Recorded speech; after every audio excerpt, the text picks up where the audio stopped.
Good afternoon from the KUOW newsroom. This is Seattle Now.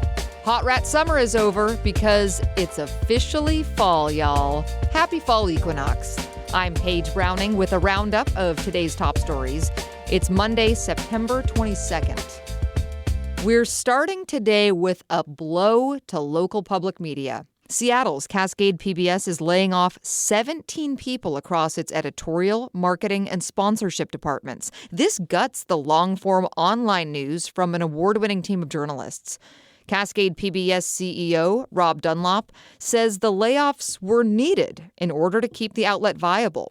He says he came to the conclusion that Cascade PBS needed to strengthen video and streaming components like its program, The News Stream.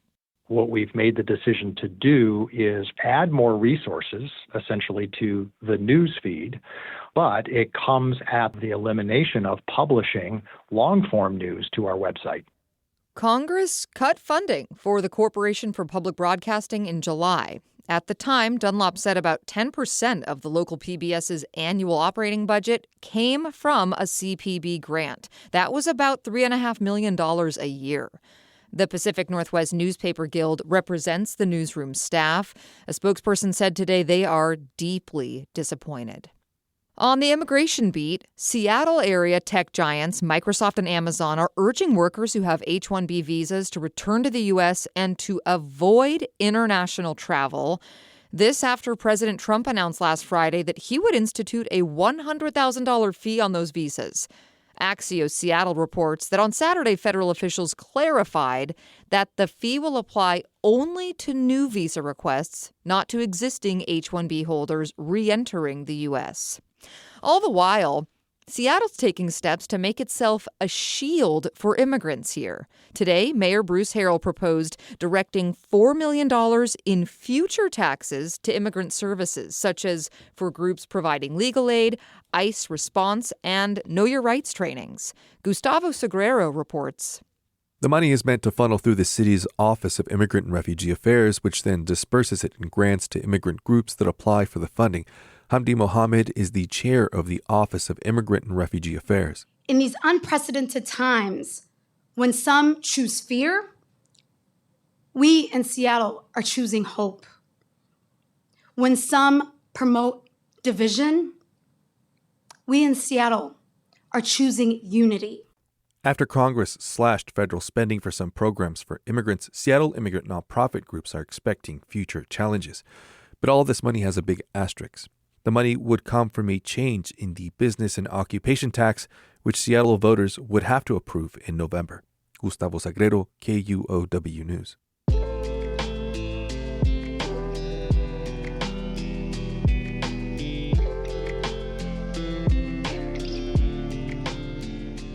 Fall vaccine reminder, and this one comes with some special asterisks this year. It's a good idea to get your flu and COVID shots soon. That is according to Dr. Helen Chu, a vaccine expert who's on staff at UW Medicine. You may recall her name. She used to be on the federal government's Vaccine Advisory Committee called the ACIP. The new committee met last week and made no substantive changes to the vaccine schedule, but Dr. Chu is not sure that will hold. Right now is a good time to get your vaccines. We are heading into respiratory season. We don't know when the next ACIP meeting will be. We do not know what they're going to vote. In June, Health Secretary Robert F. Kennedy Jr. dismissed all the experts on that committee. He replaced them with new members, some of whom have expressed skepticism about vaccines. In a stunning transformation for American public health, Chu says the best place for science-based vaccine advice is no longer the federal government.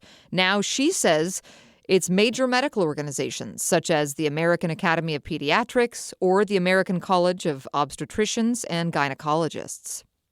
Guess who's back? Jimmy Kimmel on ABC. The network said today he'll be back on the air tomorrow night. Protests and questions about media freedom have swirled since ABC suspended his show last week.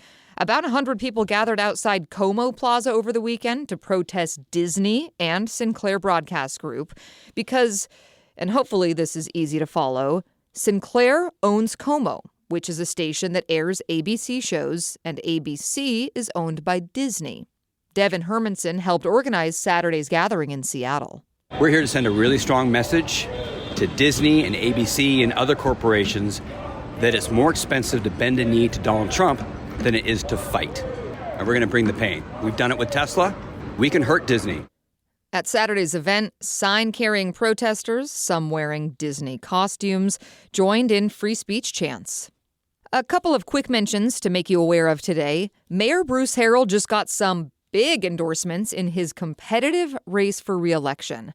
One with a waft of garlic fries. Mariners chairman John Stanton has donated $50,000 to Harrell's re-election campaign. Topping that, former U.S. Transportation Secretary Pete Buttigieg has endorsed Harrell. Harrell's opponent is a progressive populist, Katie Wilson. Her campaign did not respond to a request for comment, but she just got endorsed by a prominent labor union for grocery store workers and pledges to consider the idea of government-backed grocery stores. In court today, Amazon, jury selection began in a trial asking whether Amazon tricked customers into signing up for Prime memberships, then making it very difficult to cancel. The Federal Trade Commission filed the suit during the Biden administration.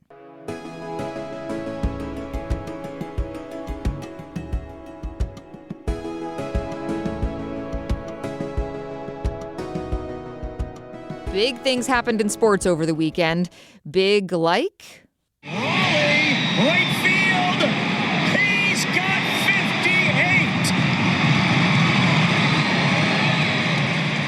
Seattle Mariners catcher Cal Raleigh hit his 58th homer yesterday against the Astros and has bumped Ken Griffey Jr. to the number 2 spot for most homers by a Mariner in a single season. The Mariners are now 3 wins away from making it to the playoffs for the first time since 2022. The M's swept the Astros and now lead the division, the AL West. On the court, the Seattle Storm are looking for a new head coach. The team announced yesterday that the owners are not renewing coach Noel Quinn's contract for the 2026 season. Quinn started with the Storm in 2013 as a player and worked her way up to head coach in 2021. She has the second most wins of any coach in Storm history, but she's out just after the team got eliminated in the first round of the WNBA playoffs. And finally, and I hate to leave you with this, but check your seafood. We have 2 fishy recalls. The first, a recall of more than 3,000 pounds of ahi tuna wasabi poke sold under Costco's Kirkland Signature brand. The green onions may be listeria contaminated if the sell-by date is today. Second, radioactive shrimp. Kroger sold shrimp nationwide from June until September 17th that may have radioactive contamination. The shrimp came in bags that were cooked and frozen.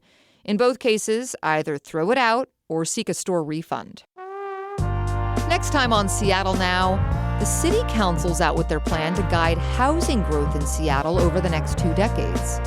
Stretches maybe in Madrona or Madison Valley or Maple Leaf or wherever. Choose your kind of small business area. This is saying around those, basically within walking distance of those neighborhoods, you have to allow up to 5-story tall apartment buildings. We'll learn about the city's comprehensive plan Tuesday morning. And that's all for today from the KUOW newsroom in Seattle. Our producer is Brooklyn Jamerson Flowers, and I'm Paige Browning. Seattle Now and KUOW are members of the NPR network. Have a great week.